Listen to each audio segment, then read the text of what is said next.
sistem kehidupan digital sepenuhnya, iaitu apabila sesuatu yang asalnya luar biasa, tuan-tuan perhati ni, asal benda tu bukan benda biasa, benda pelik, benda tu asalnya tak boleh, keras, ataupun benda tu mencurigakan,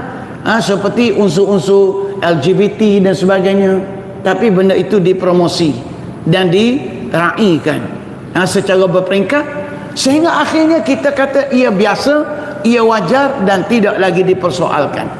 Tuan-tuan tengok ciri-ciri utama normalisasi yang akan dia buat pada tahun 2026 ini ialah, iaitu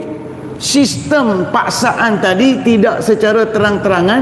tapi dia perkenalkan kepada kita dalam bentuk pilihan, sebagai pilihan atau atas nama kemudahan, dan hak sedap lagi dia kata untuk tujuan perlindungan. Tuan-tuan perhati ni bahasa dia ni. Kemudian di antara bahasa yang dia akan guna istilah